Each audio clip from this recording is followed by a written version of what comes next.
watching. Hello dears, welcome back to Fear Tales. Tonight we dive into 3 terrifying park horror stories. So dim your lights, put on your headphones, and let's begin. I never used to be afraid of parks. I grew up near one. I played there as a kid. I knew every bench, every tree, every cracked path. So when I started having trouble sleeping last year, I thought, why not take late night walks? Fresh air, quiet streets, empty paths. The first few nights were fine, beautiful even. The park at midnight felt like a different world. Soft wind, distant street lights bleeding orange through the trees, the smell of wet grass. But on the 4th night, something changed. I entered through the east gate like always. The lamp near the entrance flickered. I remember thinking the bulb was dying. I walked the main path toward the fountain. The fountain was off at night, so it was just a round stone structure in the dark. I liked sitting on its edge, thinking, breathing. And that is where we leave you tonight. 3 stories, 3 reminders that the dark is never truly empty, and the places we think we know can become something else entirely when the clock strikes midnight. If you made it to the end, you are braver than most. But before you take off those headphones, before you turn that light back on, ask yourself one thing. When was the last time you walked somewhere alone at night and felt like something was watching you? Maybe it was nothing. Maybe it was never nothing. We will never really know, will we?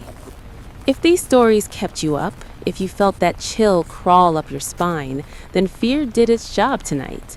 Share this with someone who loves the dark, or someone you want to keep awake a little longer.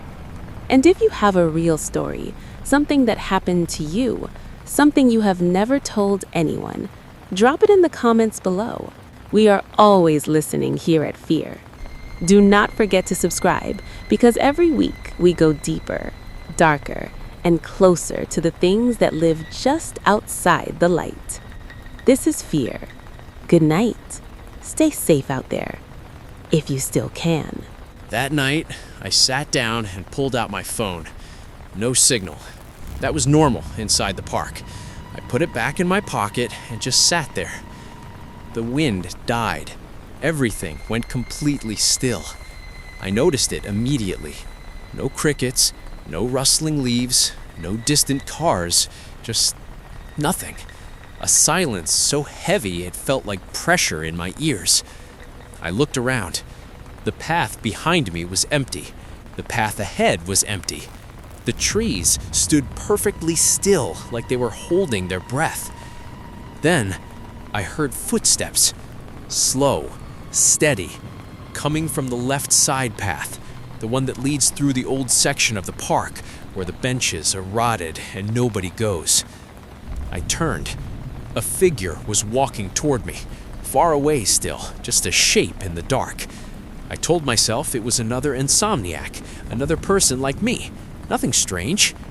But the figure was not walking normally. It was walking slowly, too slowly, almost like it was moving in frames. One step, pause. Another step, pause. I stood up from the fountain. My legs felt strange. I told myself to relax. I started walking toward the main exit, my normal exit. I heard the footsteps change. They got faster.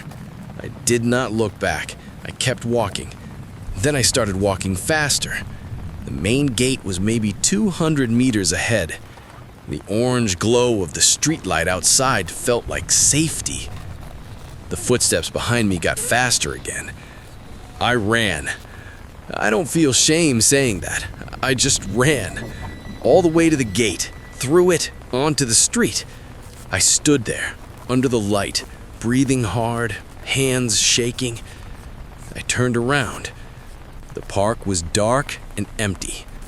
The gate was open. The path inside disappeared into shadow. Nothing. No figure, no footsteps. Just the quiet park. I stood there for a long moment, trying to slow my breathing. I told myself I had imagined it.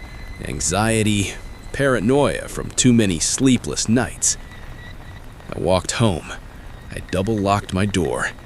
I sat on my bed. My phone buzzed. I had signal again. I had a text from my neighbor, Mrs. Harlow. She was an older woman, friendly. She sometimes saw me leaving late at night. The text said, "I saw you go into the park tonight. I waited by my window to see you come back. You came out running. The thing that came out behind you, it stopped at the gate. It stood there for almost 10 minutes. Then it walked back in. Are you okay? Please don't go back." I never replied. I never went back. My sister and I had a stupid argument that night. I don't even remember what it was about. Something small, something meaningless. But I was angry, so I left the house at 11:30 and walked to the park 3 streets away. It was mid-October, cold enough to see your breath. The kind of night where the sky looks low and heavy, pressing down on everything. I sat on a swing, the old playground section at the back of the park. 4 swings on a rusted frame. I used to play here as a teenager. Now I just sat there, slowly moving back and forth, letting the cold air calm me down. The swing next to me started moving. I stopped. There was no wind. I stared at it. The swing was moving gently, just a small back and forth, like someone small had just gotten off it and the momentum was fading. I looked around. The playground was empty. The whole park was empty. The only light was a dim yellow lamp about 50 meters away, and it barely reached the swings. I told myself it was residual movement. Maybe I had bumped the chain without noticing. I started swinging again, slowly, keeping my eyes forward. Then I heard breathing. Close, very close, right beside me. Soft, slow breathing, like a child sleeping. My whole body went cold. I gripped the chains of the swing tightly and forced myself to turn my head.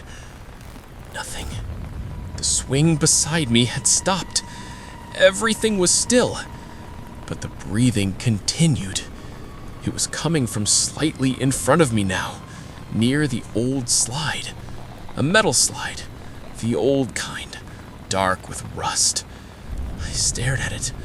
I could not see the top. The ladder going up disappeared into shadow. I heard a sound. A small giggle. One single soft giggle. High-pitched, like a little girl. I stood up so fast the swing hit the back of my legs. I took 3 steps back. My eyes stayed on the slide. Silence again. Then, the sound of small feet on metal. Tap, tap, tap, coming down the ladder. I turned and walked, fast. I did not run because some part of my brain told me, do not run, just walk, look normal, move toward the light. I reached the lamp. I turned around. The playground looked empty, but the 4 swings, all 4 of them were moving back and forth, gently, all 4 in perfect rhythm together. No wind, no one there. I left and called my sister from the street. She answered immediately. Before I could speak, she said, "Where are you? I've been calling you. A little girl knocked on our door 10 minutes ago. She asked if you were home. I told her you went to the park. She just smiled and walked away. I don't know where she went." I looked back at the park entrance. The lamp above the gate flickered once, then went out. I am a security guard. I work nights. Most of my patrol is quiet streets and empty parking lots. But for 3 months last year, I was assigned to cover a large public park on the edge of the city. My job was simple: walk the perimeter at midnight, check the gates, make sure no one was sleeping inside or causing trouble. It took about 40 minutes each night. I had done it 100 times without incident. The night I am telling you about was in late summer. Everything started normally. I parked my car outside the south entrance, clipped my flashlight to my belt, and entered. The park was large, wide open field in the middle, thick tree lines on both sides, long paths curving through the darkness. At the 12-minute mark of my patrol, I found a phone. It was lying in the middle of the path, screen cracked but still lit up. I picked it up. The screen showed a voice memo app. It was recording. The red dot was blinking. Someone had left it there, recording. I almost stopped the recording, but something made me hold it to my ear instead. I heard breathing, heavy, panicked, and then a voice, a man's voice, whispering so fast I could barely understand. Don't turn around. Keep walking. Don't look at the trees on your left. Just keep walking. He's been following me for 20 minutes. I don't know what it is. Don't stop. Don't. The recording ended. I lowered the phone. I was standing perfectly still in the middle of the path. My flashlight pointed forward. The trees on my left were dark. I told myself it was a prank. Kids messing around. Someone had staged this to scare the security guard. I almost laughed. Almost. Then I heard it. Breathing. Behind me. Close. The exact same heavy, panicked breathing from the recording. The hair on my arms stood up. I have training. I know how to stay calm. I kept my flashlight forward. I slowly reached for my radio with my right hand. The breathing got closer. I pressed the button on my radio. Static. I pressed again. More static. I turned up the volume. Nothing but white noise. I turned around. The path behind me was empty.